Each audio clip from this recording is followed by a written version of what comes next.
Okay, I found it. It turns out that recording was right. It was the latest. It's just I had expectations. I just thought we were way ahead than we were, which is very troubling now. So we really got to get stuff done. Alright, next chapter is a moonshot for cancer. A moonshot for cancer, eh? Alright, there's several quotes here. The first is, the relationship of government to science in the post-war years is a case in point. Without very much visible deliberation, but with much solemnity, we have in little more than a decade elevated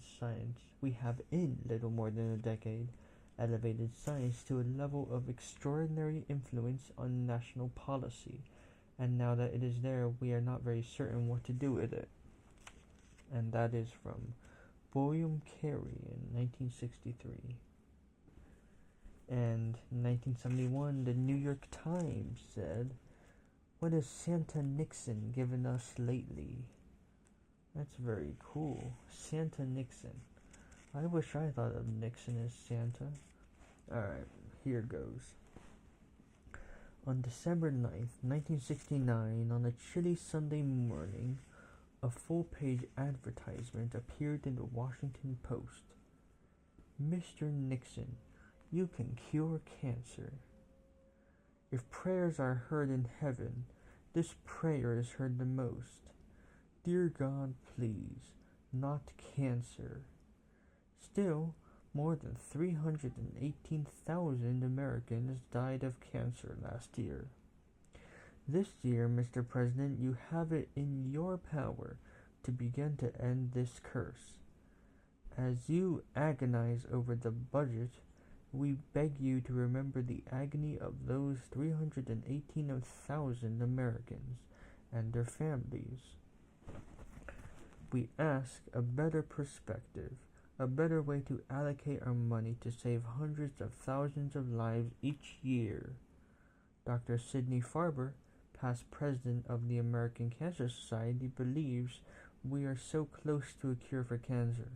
We lack only the will and the kind of money and comprehensive planning that went into putting a man on the moon. If you fail us, Mr. President, this will happen. 1 in 6 Americans now alive, 34 million people, will die of cancer unless new cures are found. 1 in 4 Americans now alive, 51 million people, will have cancer in the future. We simply cannot afford this. That's very cool. A powerful image accompanied the text.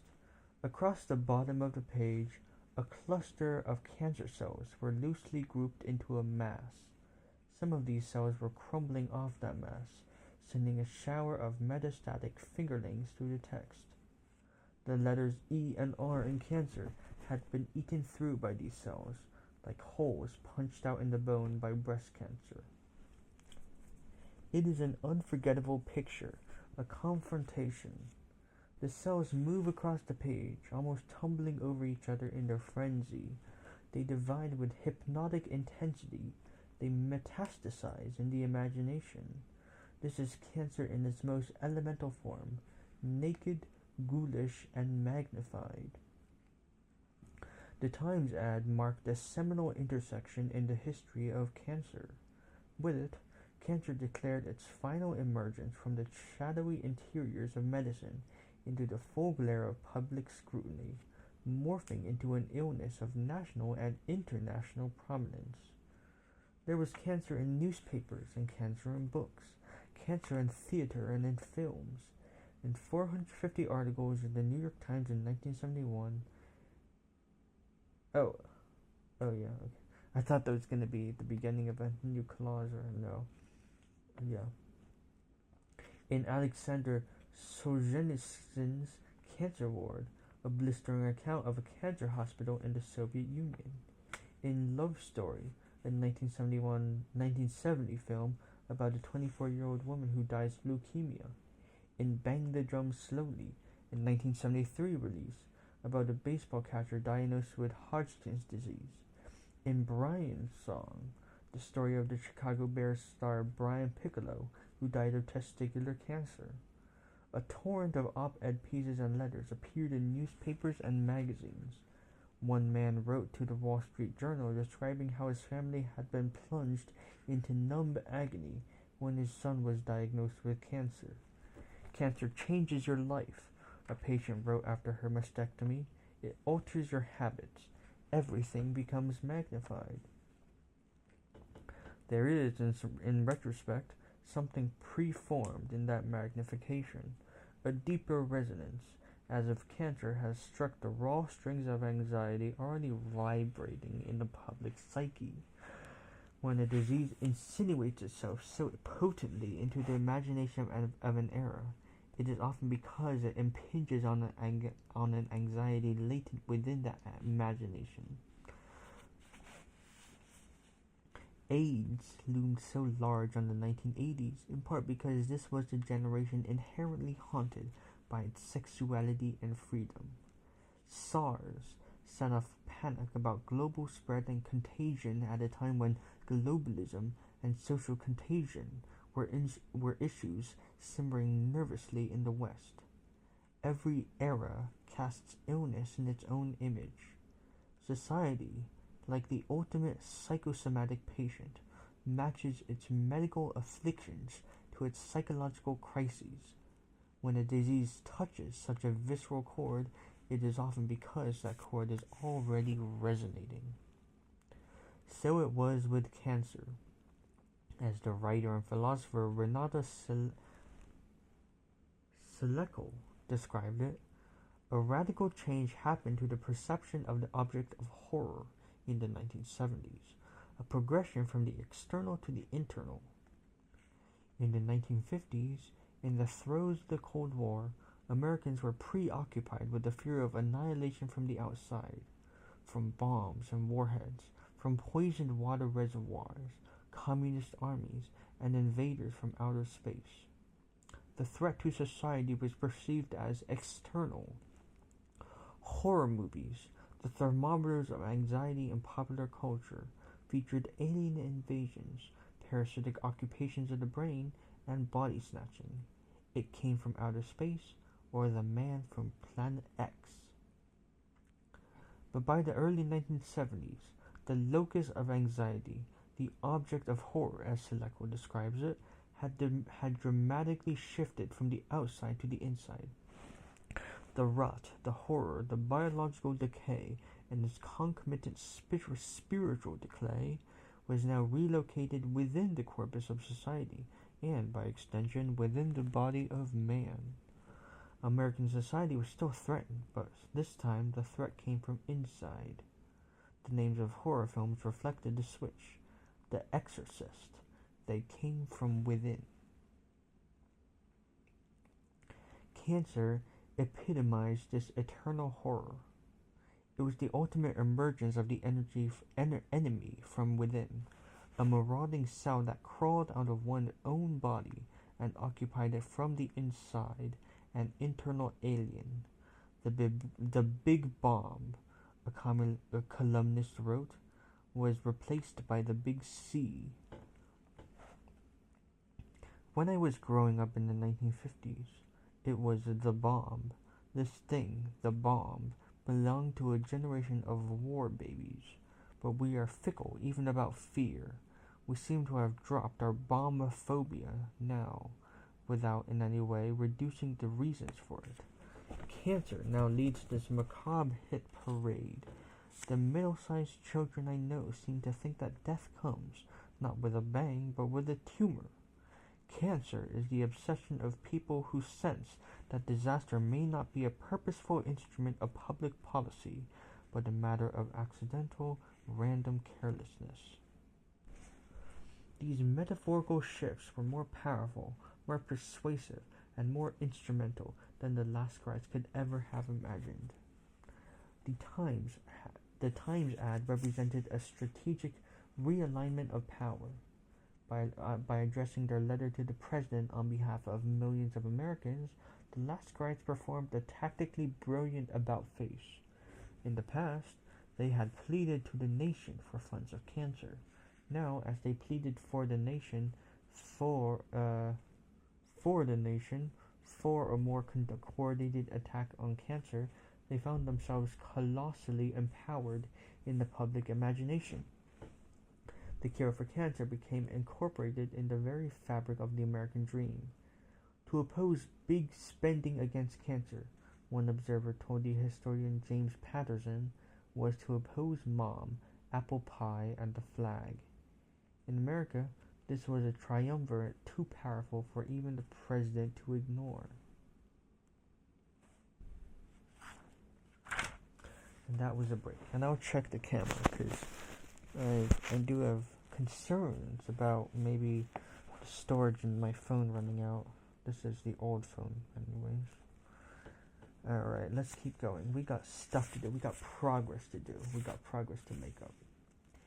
Impatient, aggressive, and goal-driven, the president, Richard Milhous Nixon, was inherently partial to impatient, aggressive, and goal-driven projects. The notion of science as an open-ended search for obscure truths bothered and befuddled him. Nixon also often groused that scientists didn't know a goddamn thing about the management of science. Nor was he particularly sympathetic to open-ended scientific funding. Corn-fed and fattened on increasingly generous federal grants, scientists, often called nuts or bastards by members of his administration, were thought to have become arrogant and insular.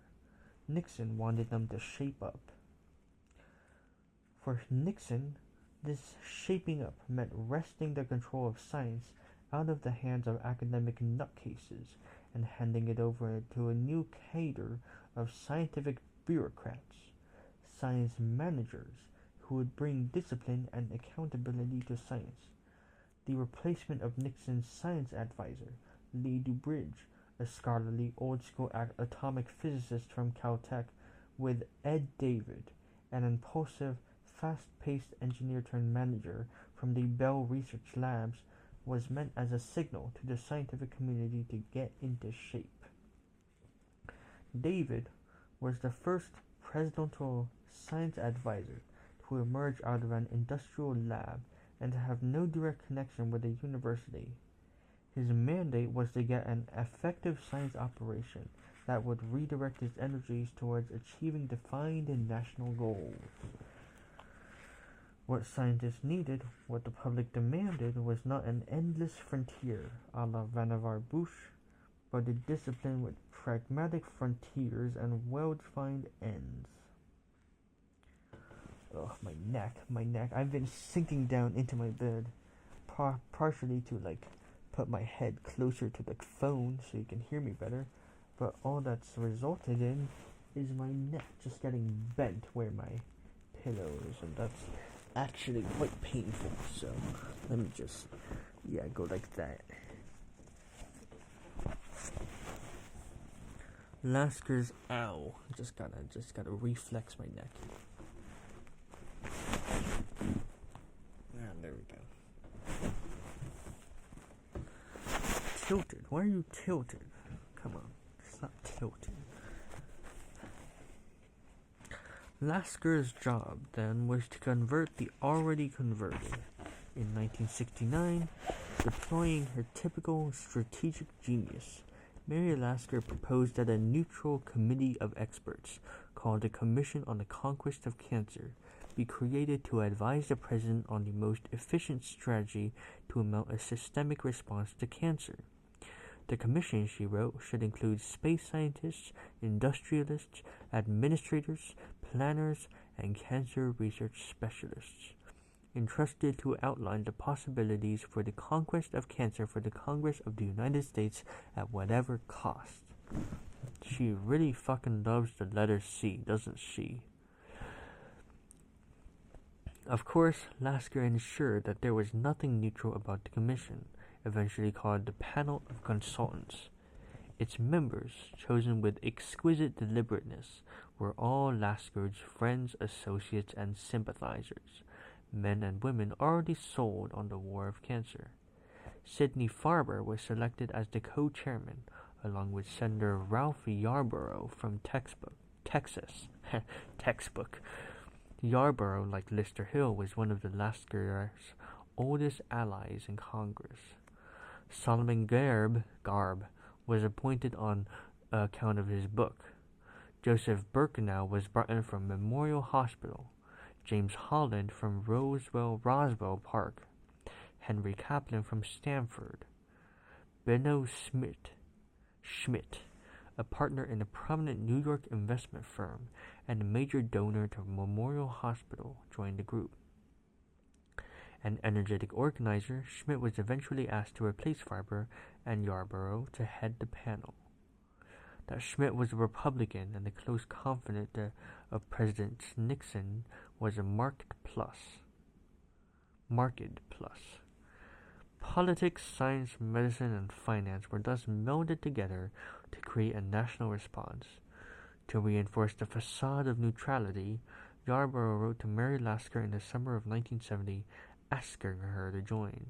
Although he scribbled at the bottom, "Your letter should have been the first mailed.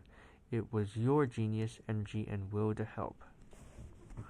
The panel's final report, entitled "The National Program for the Conquest of Cancer," was issued in the winter of 1970, and its conclusions were predictable. In the past, when the federal government has desired to give top priority to a major scientific project of the magnitude of that involved in the conquest of cancer, it has, on occasion, with considerable success, given the responsibility for the project to an independent agency. While tiptoeing around the idea, the panel was proposing the creation of an independent cancer agency, a NASA for cancer. The agency would start with a budget of $400 million, then its allocations would increase by $100 million or $150 million per year, until, by the mid-1970s, it would stand at $1 billion. When Schmidt was asked if he thought the country could afford such a program, he was unhesitant in his reply.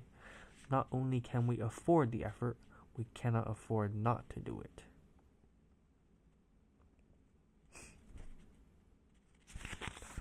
Alright. There's a lot of breaks in this chapter. Like almost every other page there's a break. Alright. Let's keep going. On March 9th, 1971, acting on the panel's recommendations, Ted Kennedy and Jacob Javits floated a Senate bill, S.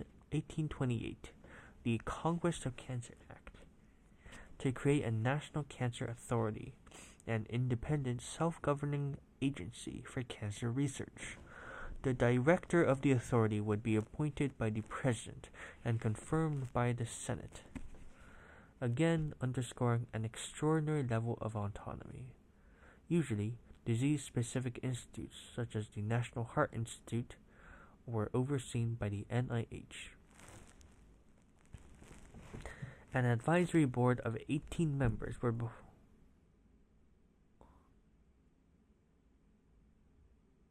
would report back to Congress about progress on cancer. I thought someone knocked on my door.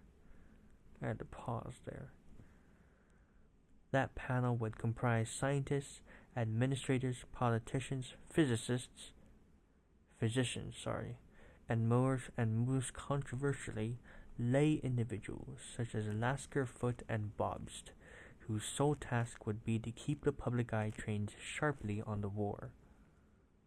The level of funding, public scrutiny, and autonomy would be unprecedented in the history of the NIH, and arguably the history of American science.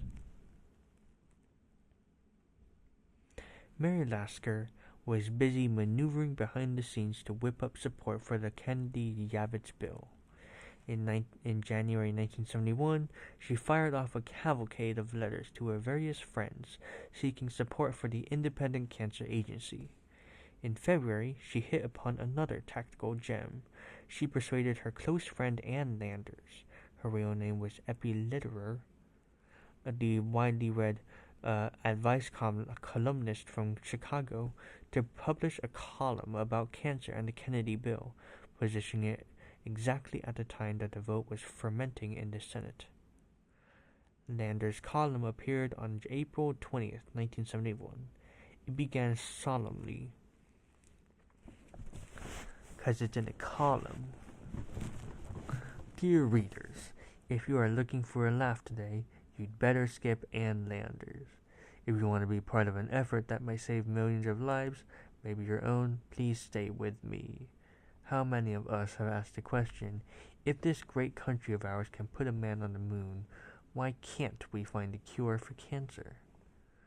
Landers' answer to that question, echoing the Laskerites, was that cancer was missing not merely a medical cure, but a political cure. If enough citizens let their senators know they want Bill S-34 passed. Why 34? It will pass. Vote for 34, she pleaded, and sign your name, please. Even Landers and Lasker were shocked by the ensuing blizzard of mail. I saw trucks arriving at the Senate, the journalist Barbara Walters recalled. Letters poured in by the bagful, almost 1 million in all, pushing the Senate mailroom to its breaking point. One senator wrote that he received 60,000 letters. An exasperated secretary charged with sorting the mail hung up the sign "Impeach Ann Landers" on her desk. Stuart Symington, the senator from Missouri, wrote to Landers begging her to post another column advertising people to stop writing. "Please, Eppie," she begged. "I got the message." The Senate was also getting the message. In June 1971, a modified version of the Kennedy-Yavitz bill appeared on the floor. On Wednesday afternoon, July 7th, after dozens of testimonies by scientists and physicians, the motion was finally put to a vote. At 5:30 that evening, the votes were counted, 79 in favor and 1 against.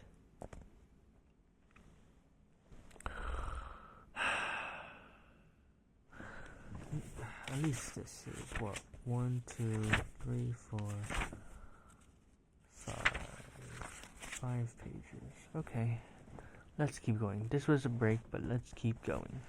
The swift and decisive victory in the Senate was precisely as the Laskerites had planned it. The cancer bill was now destined for the House, but its passage there proved to be a much tougher hurdle. The Laskerites had few allies and little influences in the lower chamber. The House wanted more testimony, and not just testimony from the Laskerites' carefully curated panel. It solicited opinions from physicians, scientists, administrators, and policymakers, and those opinions, it found, diverged sharply from the ones presented to the Senate. Philip Lee, the former assistant Secretary of Health, complained, "Cancer is not simply an island waiting in isolation for a crash program to wipe it out.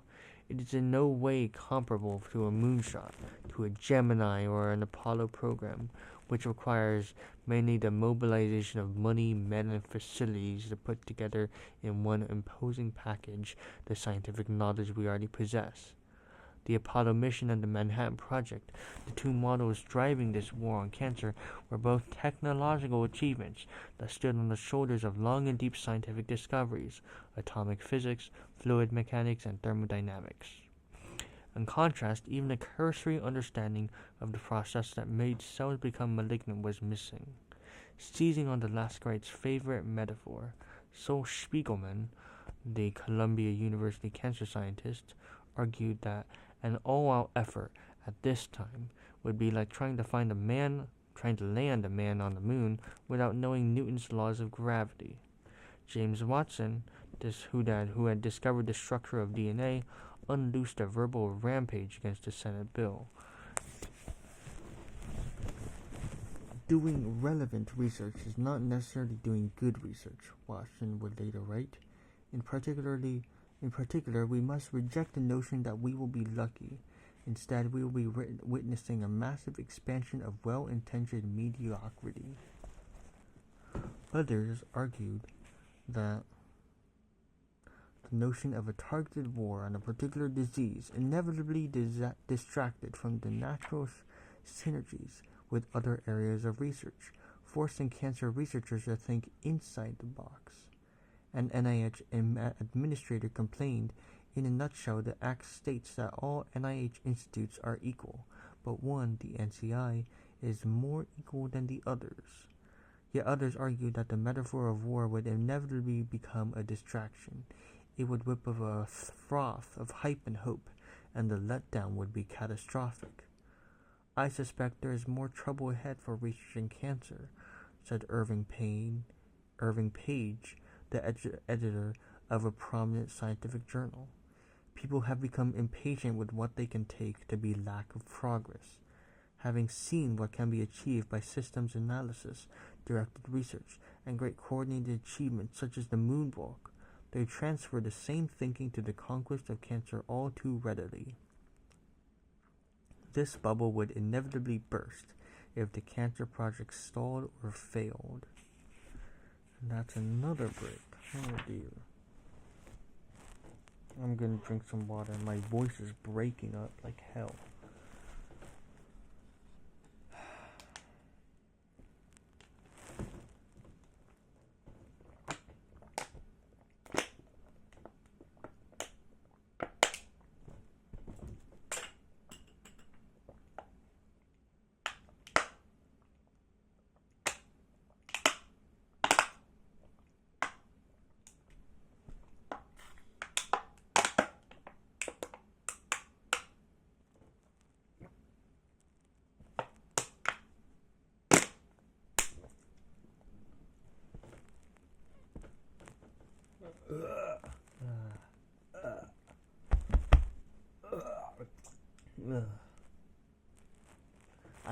I sound like I'm fucking dying, dude.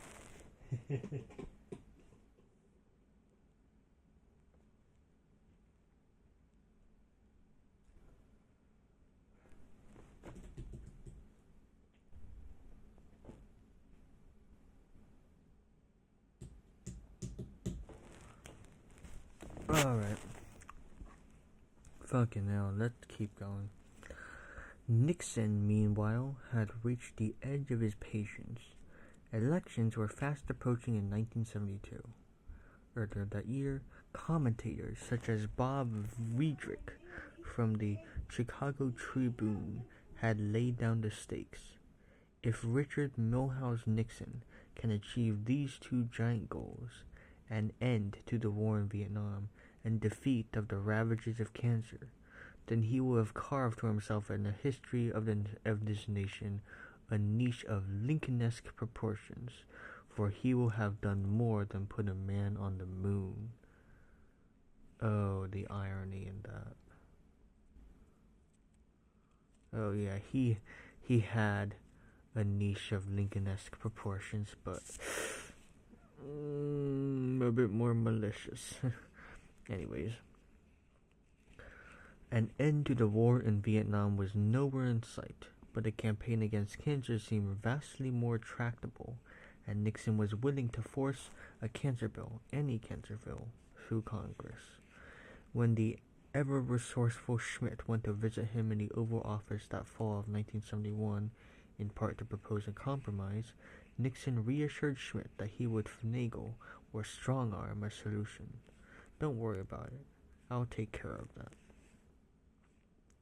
In November 1971, Paul Rogers, a Democrat in the House from Florida, crafted a compromise cancer bill. In keeping with the Lascarites' vision, Rogers' bill proposed a vast increase in the budget for cancer research. But in contrast to the Kennedy-Yates bill, it proposed to sharply restrict the autonomy of the NCI. There would be no NASA for cancer.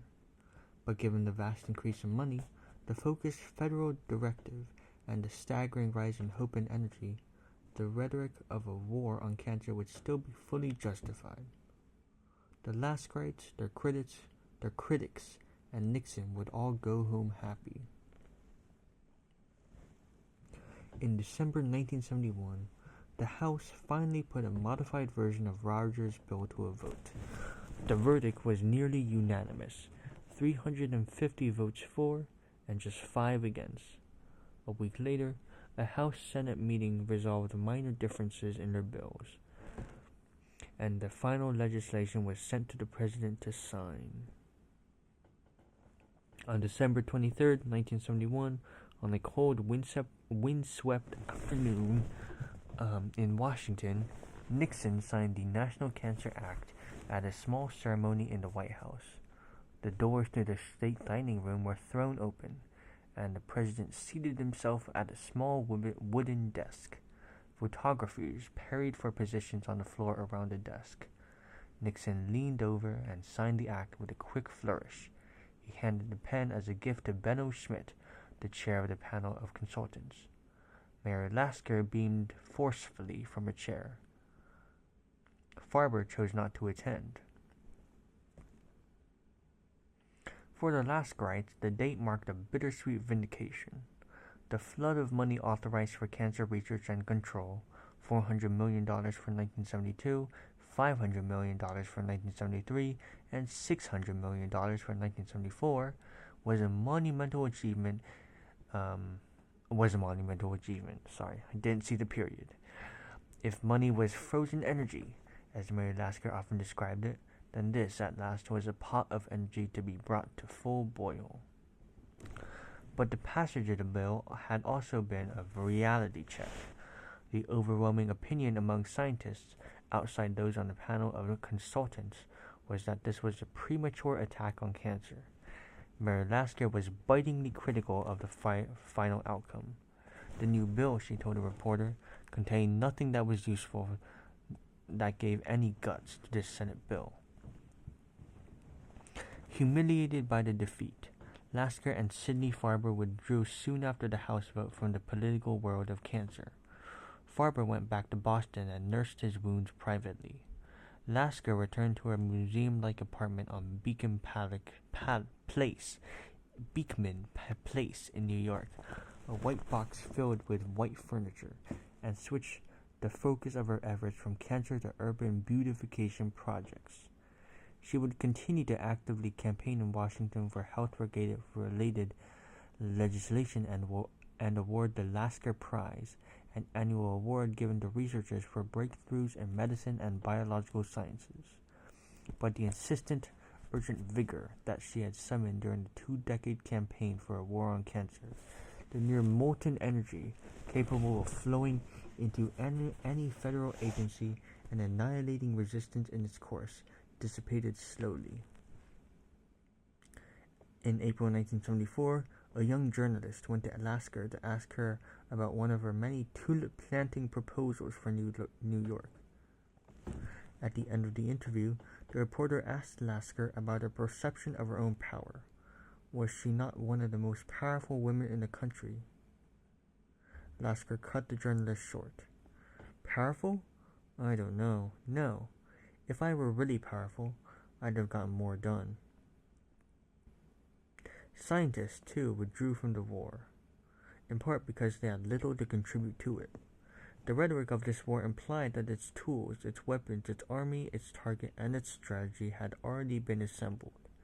Science, the discovery of the unknown, was pushed to the peripheries of this battle.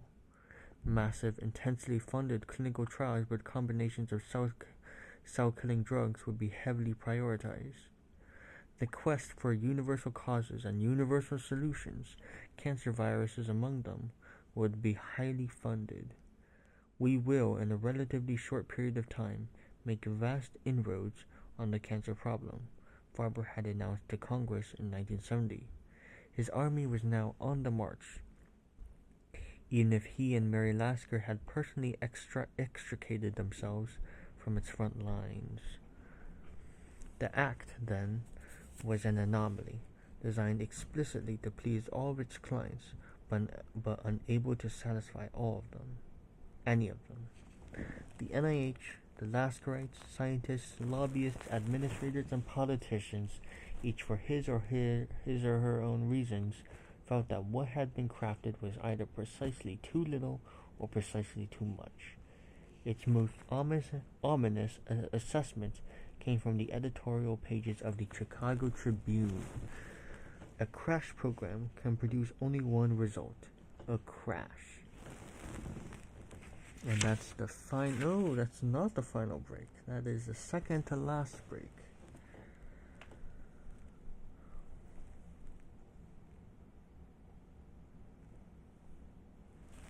But let's keep going. We're only, a page away from ending this entire section. On March 30th, 1973, in the late afternoon, a code call, a signal denoting the highest medical emergency, rang through the floors of the Jimmy Fund building. It sounded urgently through the open doors of the children's clinic, past the corridors with the cartoon portraits on the walls, and the ward beds lined with white sheets and children with intravenous lines, all the way to the Brigham and Women's Hospital, where Farber had trained as an intern, in a sense retracing the trajectory of his life. A group of doctors and nurses in scrubs swung out towards the stairs. The journey took a little longer than usual, because the destination was on the far end of the hospital, up on the 8th floor. In the room with tall, airy windows, they found Farber with his face resting on his desk. He had died of a cardiac arrest. His last hours had been spent discussing the future of the Jimmy Fund and the direction of the war on cancer. His papers were neatly arranged on the shelves around him, from his first book on the post-mortem examination to the most recent article on advances in leukemia therapy. Wow. Yes, I know. Yes. Fucking dumbass, I swear. On advances in leukemia therapy, which had arrived that very week. Obituaries poured out from every corner of the world. Mary Lasker's was possibly the most succinct and heartfelt, for she had lost not just her friend, but a part of herself. Surely, she wrote, the world will never be the same. From the fellow's office at the Dana-Farber... Oh yeah, right. That was just the last break.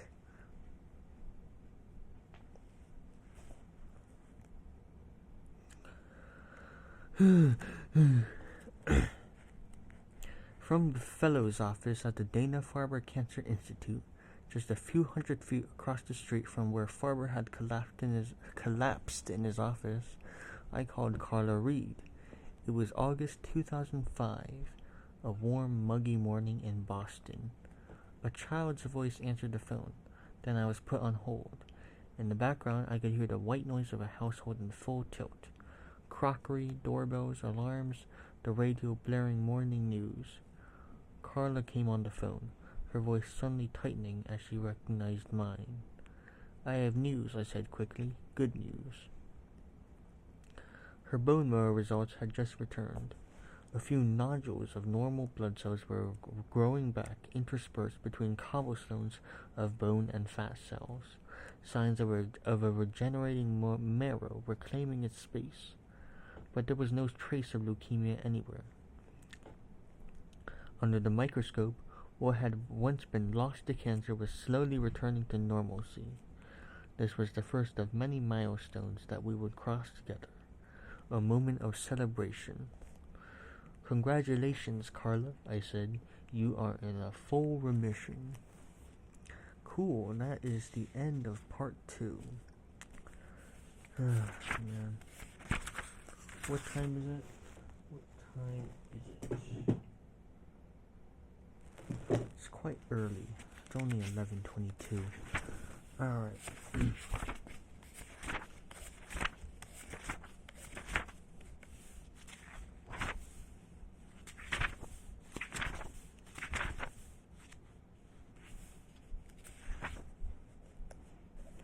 Okay, let's do 2 more, because they're pretty short.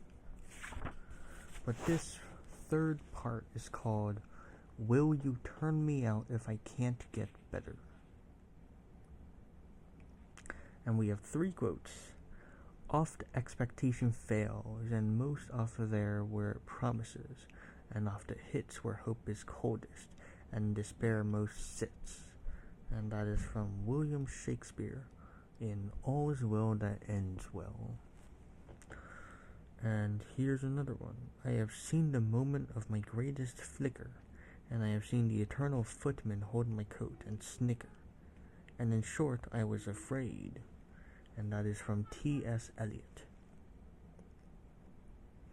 And the last quote. You are absolutely correct, of course, when you say that we can't go on asking for more money from the president unless we demonstrate progress. And that is from Frank Rauscher, director of the National Cancer Program, to Mary Lasker in 1974. Oh boy. The first chapter in this 3rd section is called In God We Trust. 49 minutes, well, all others must have data. First one, in science, ideology tends to corrupt.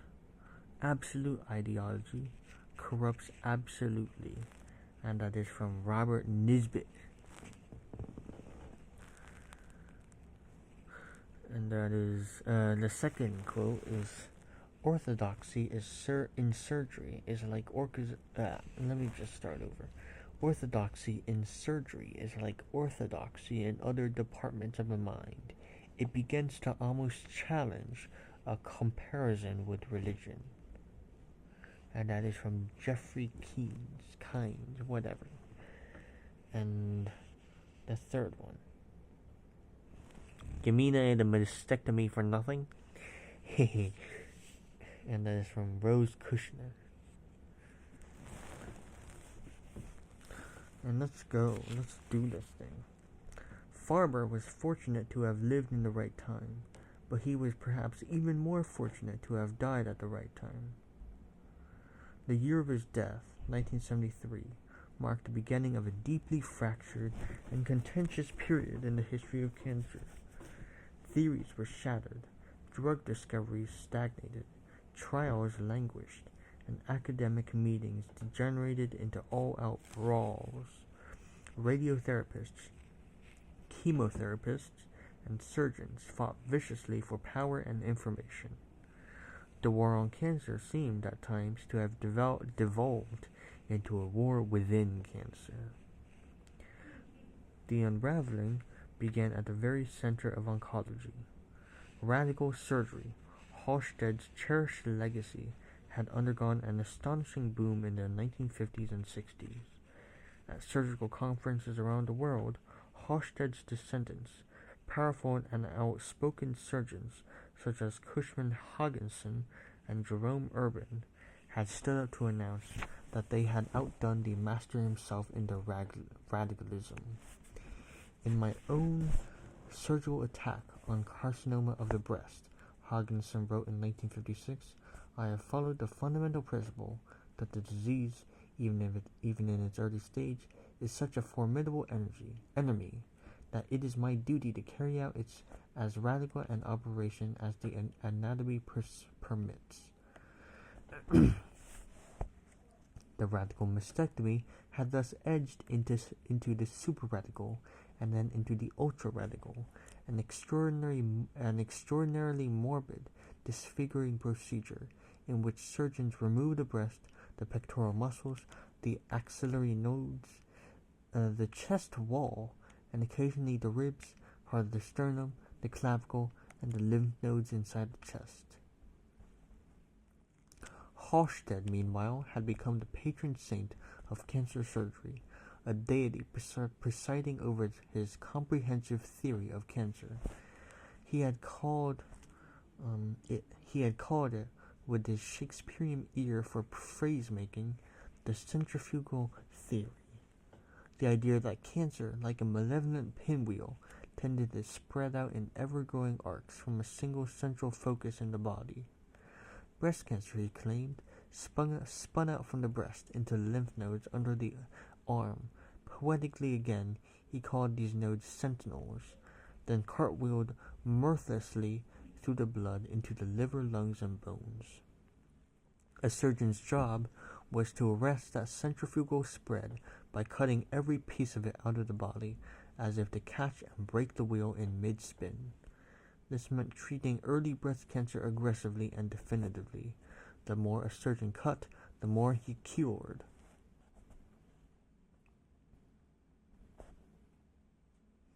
Even for patients, that manic diligence had become a form of therapy. Women wrote to their surgeons in admiration and awe, begging them not to spare their surgical extirpations, as if surgery were an anagogical ritual that would simultaneously rid them of cancer and uplift them into health. Hogginson transformed from surgeon to shaman. Shaman. My voice cannot. Shaman. Okay, there. To some extent, he wrote about his patients, no doubt they transferred the burden of the disease to me. Another surgeon wrote chillingly that he sometimes operated on cancer of the breast solely for its effect on morale. He also privately noted, I do not despair of carcinoma being cured somewhere in the future, but this blessed achievement will, I believe, never be wrought by the knife of the surgeon. And that is our first break.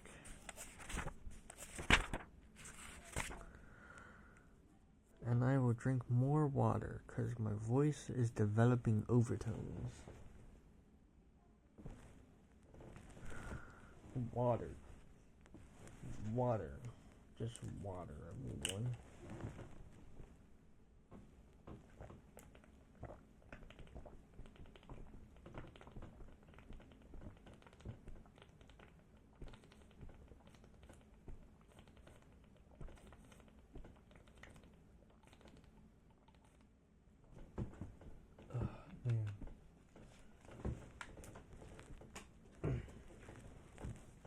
Tremendous water. Alright, let's continue. Halsted may have been let's restart. Halsted may have converted an entire generation of physicians in America, physicians in America, to believe in the blessed achievement of his surgical knife. But the farther one got from Baltimore, the less it seemed was the force of his centrifugal theory. At St. Bartholomew's Hospital in London, a young doctor named Geoffrey Kynes was not so convinced.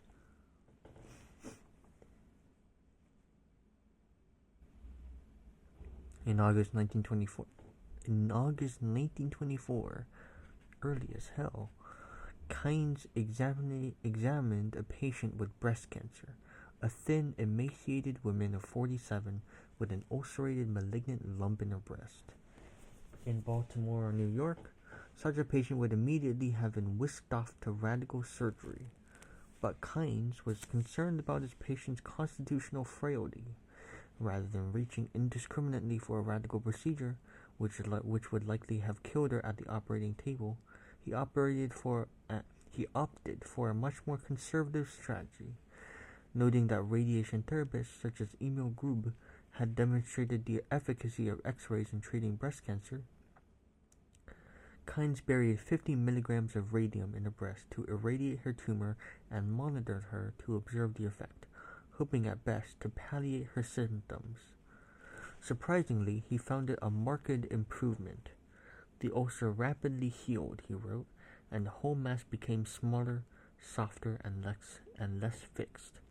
Her mass reduced so rapidly, Kynes thought he might be able to perform a rather minimal, non-radical surgery on her to completely remove it. Emboldened by his success, between 1924 and 1928, Kynes attempted other variations on the same strategy.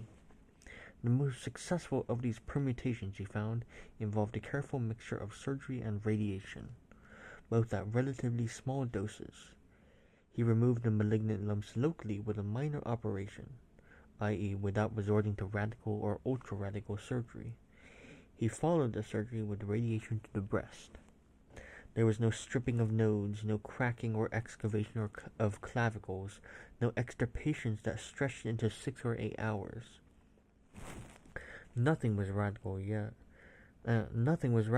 yet in case after case, Kynes and his colleagues found that their cancer recurrence rate was at least comparable to those obtained in New York or Baltimore, achieved without grinding patients through the terrifying crucible of radical surgery. In 1927, in a rather technical report to his department, Kynes reviewed his experience combining local surgery with radiation.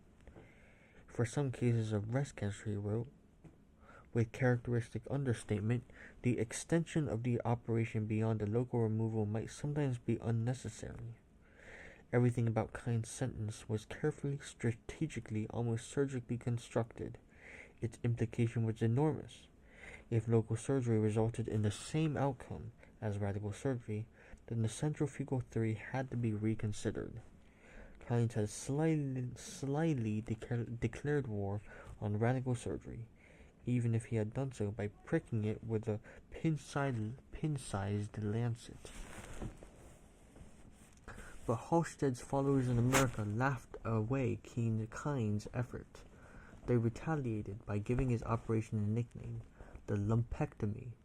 The name was like a low-minded joke, a cartoon surgery in which a white-coated doctor pulls out a body part and calls it a lump.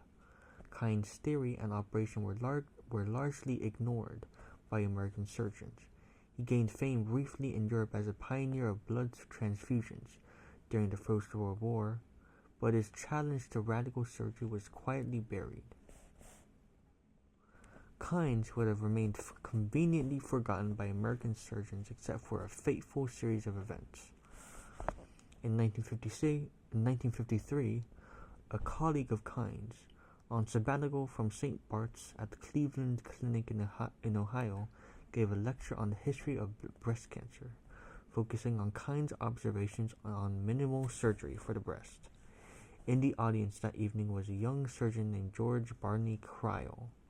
Cryle and Kynes had never met, but they shared old intellectual debts. Cryle's father, George Cryle Sr., had pioneered the use of blood transfusions in America and written a widely read textbook on the subject. During the First World War, Kynes had learned to transfuse blood in sterilized cone-shaped glass vessels, an apparatus devised in part by the elder Dr. Cryle. Political revolutions, the writer Amitav Ghosh writes, often occur in the courtyards of palaces, in spaces on the cusp of power, located neither outside nor inside. Scientific revolutions, in contrast, typically occur in basements, in buried-away places removed from mainstream corridors of thought.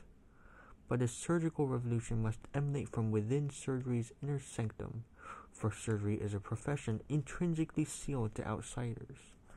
To even enter the operating theater, one must be soused in soap and water, and surgical tradition. Soused in soap and water.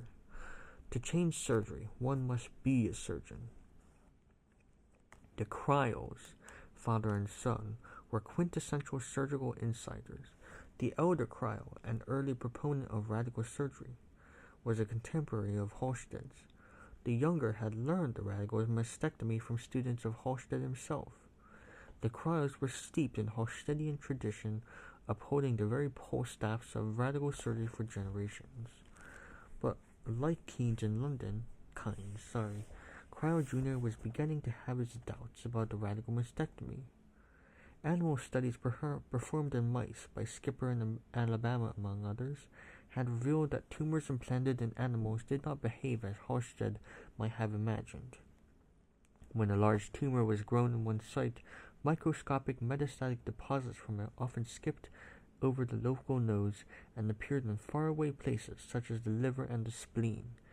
Cancer didn't move centrifugally by whirling through larger and larger ordered spirals. its spread was more erratic and unpredictable. As Cryo poured through Kyne's data, the old patterns suddenly began to make sense. Hadn't Halsted also observed that patients had died 4 or 5 years after radical surgery from occult metastasis? Could breast cancer in these patients also have metastasized to faraway organs even before radical surgery? The flaw in the logic began to crystallize. If the tumor was locally confined to start with, Cryo argued, then it would be adequately removed by local surgery and radiation, and manically stripping away extra nodes and muscles could add no possible benefit.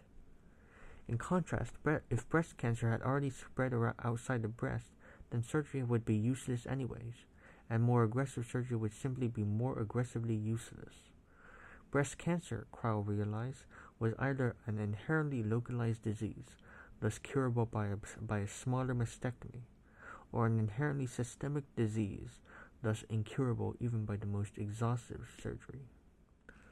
Cryo soon gave up on the radical mastectomy altogether, and instead began to operate on a manner similar to Kyne's, using a limited surgical approach. Cryo called it the simple mastectomy. Over about 6 years, he had found that his simple operation was remarkably similar to Kyne's lumpectomy plus radiation combination in its impact. The survival rate of patients treated with either form of local surgery tended to be no different from those treated historically with the radical mastectomy. Separated by an ocean, 40 years of clinical practice, both Kynes and Cryo had seemingly stumbled on the same clinical truth. But was it a truth? Kynes had no means to prove it. Until the 1930s, clinical trials had typically been designed to prove positive results. Treatment A was better than treatment B. Drug X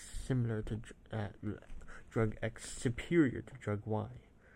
But to prove a negative result, that radical surgery was no better than conventional surgery, one needed a new set of statistical measures. The invention of that measure would have a profound influence on the history of oncology, a branch of medicine particularly suffused with hope, and thus particularly prone to unsubstantiated claims of success. In 1928, 4 years after Kynes had begun his lumpectomies in London, 2 statisticians, Jerzy Neyman and Egon Pearson, provided a systematic method to evaluate a negative statistical claim. To measure the confidence in a negative claim, Neyman and Pearson invoked a statistical concept called power.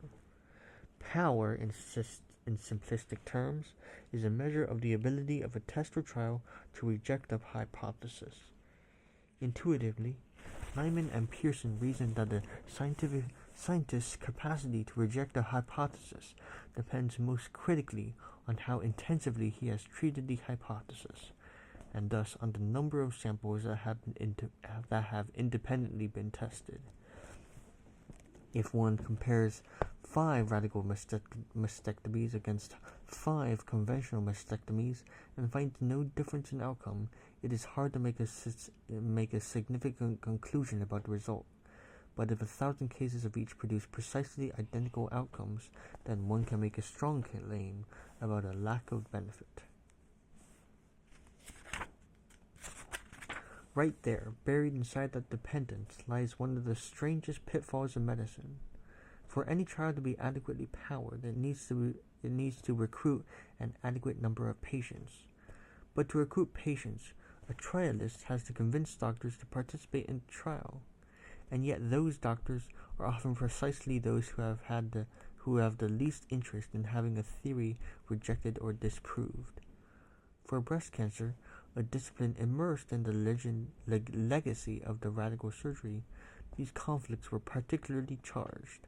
No breast cancer trial, for instance, could have proceeded without the explicit blessing and participation of larger-than-life surgeons such as Haagensen and Urban. Yet these surgeons, all enraptured intellectual descendants of Halsted, were the least likely to sponsor a trial that might disprove the theory that they had so passionately advocated for decades. When critics wondered whether Haagensen had been biased in his evaluation by selecting only his best cases, he challenged the surgeons to replicate his astounding success using their own alternative methods.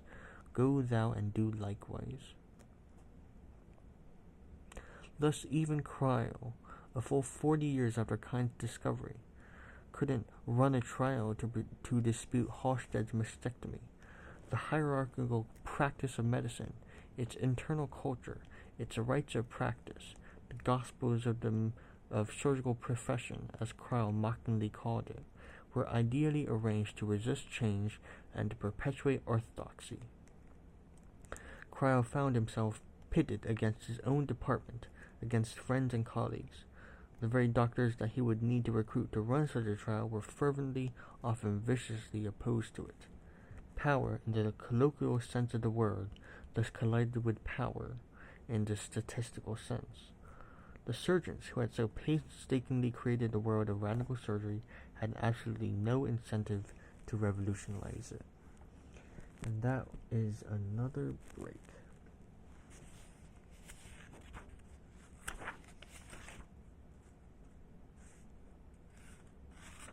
I might not do 2 chapters. I might just stop at the end of this one because my voice and my mouth are getting quite pained.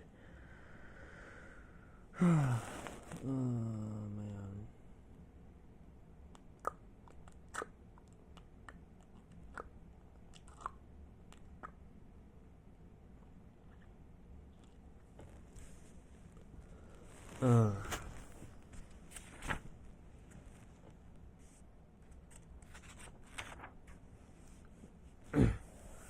Let's keep going. Let's go right to the end. What time is it? I should. Give me a second.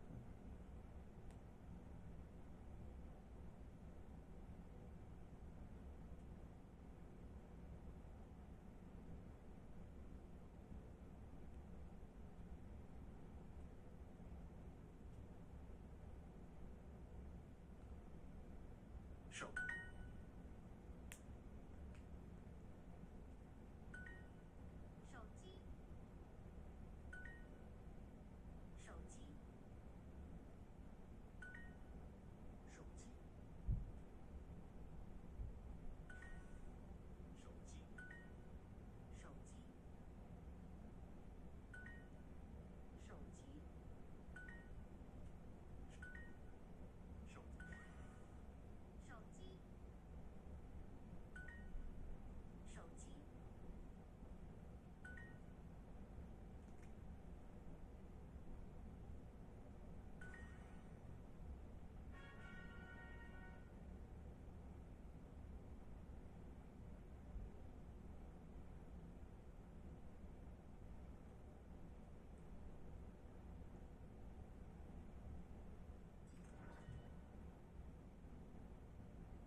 Okay. Did my stuff. Alright. Let's finish this damn thing. It took a Pennsylvania surgeon named Bernard Fisher to cut through the knot of surgical tradition. Fisher was brackish, ambitious, dogged, and feisty, a man built after Halsted's image. He had trained in the University of Pittsburgh, a place just as steeped in the glorious Halstedian tradition of radical surgery as the hospitals of New York and Baltimore. But he came from a younger generation of surgeons, a generation with enough critical distance from Halsted to be able to challenge the discipline without undermining its own sense of credibility. Like Cryo and Kynes, he too had lost faith in the centrifugal theory of cancer. The more he revisited Kynes and Cryo's data, the more Fisher was convinced that radical mastectomy had no basis in biological reality. The truth, he suspected, was quite the opposite. It had become apparent that the tangled web of threads on the wrong side of the tapestry really represented a beautiful design when examined properly. A meaningful pattern, a hypothesis, diametrically opposite to those considered to be Halstedian, Fisher wrote. The only way to turn the upside-down tapestry of Halstedian theory around was to run a controlled clinical trial to test a radical mastectomy against a simple mastectomy and lumpectomy plus radiation. Fisher also knew that resistance would be fierce to any such trial. Holed away in their operating rooms, their slip-covered feet dug into the very roots of radical surgery, most academic surgeons would be least likely to cooperate. But another person in that operating room was stirring awake, the long, silent, etherized body lying at the far end of the scalpel, the cancer patient. By the late 1960s, the relationships between doctors and patients had begun to shift dramatically. Medicine, once considered virtually infallible in its judgment, was turning out to have deep fallibilities, flaws that appeared to cluster pointedly around issues of women's health. Thalidomide, prescribed widely to control pregnancy-associated nausea and anxiety, was hastily withdrawn from the market in 1971 because of its propensity to cause severe fatal malformations. In Texas, Jane Roe, a pseudonym, sued the state for blocking her ability to abort her fetus at a medical clinic, thus launching the Roe v. Wade case on abortion and highlighting the complex nexus between the state, medical authority, and women's bodies. Political feminism, in short, was birthing medical feminism, and the fact that one of the most common and most disfiguring operations performed on women's bodies had never been formally tested in a trial stood out as even more starkly disturbing to a new generation of women. Refused to submit to a radical mastectomy, Cryo exhorted his patients in 1973. And refused they did. Rachel Carson, the author of Silent Spring and a close friend of Cryo's, refused a radical mastectomy. In retrospect, she was right. Her cancer had already spread to her bones, and radical surgery would have been pointless.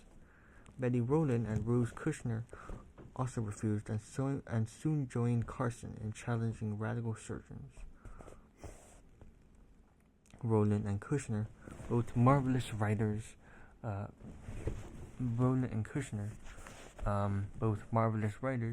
provocative, down-to-earth, no-nonsense, and witty, were particularly adept at challenging the bloated orthodoxy of surgery. They flooded newspapers and magazines with editorials and letters and appeared, often uninvited, at medical and surgical conferences, where they fearlessly heckled surgeons about their data and the fact that the radical mastectomy had never been put to a test. Happily for women, Kushner wrote, surgical custom is changing. It was as if the young women in Halsted's famous etching, the patient that he had been so loath to disfigure, had woken up from her gurney and begun to ask why, despite his loathing, the cancer surgeon was so keen to disfigure her.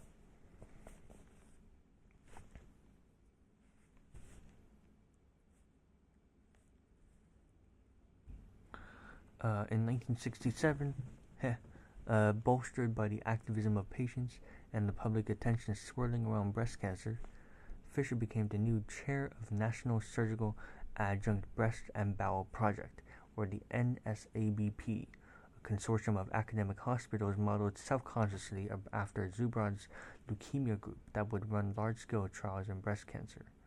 4 years later,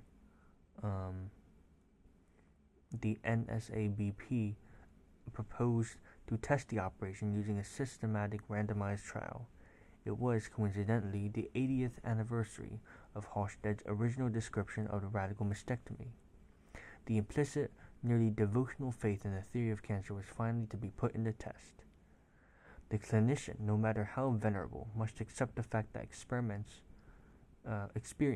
voluminous as it might be, cannot be employed as a sensitive indicator of scientific validity, Fisher wrote in an article. He was willing to have faith in divine wisdom, but not in Halsted as divine wisdom. In God we trust, he brusquely told a journalist. All others must have data. And that is our last break. Thankfully, it's only a page left. It took Fisher a full 10 years to actually gather that data. Recruiting patients for a study was an uphill task.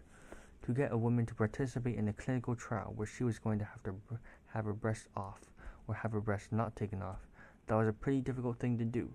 Not like testing drug A versus drug B, he recalled. If patients were reluctant, surgeons were almost impossibly so.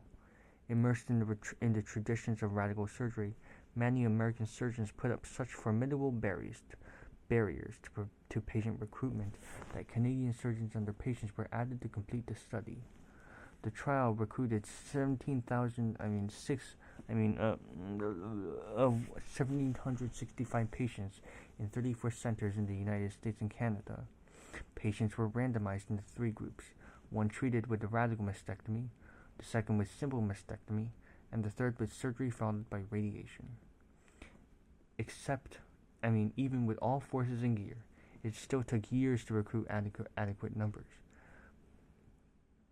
Crippled by forces within surgery itself, the NSABP4 trial barely hobbled to its end. In 1981, the results of the trial. 1981. They started in 1971. Right? Yeah. Oh yeah, it took Fisher a full 10 years.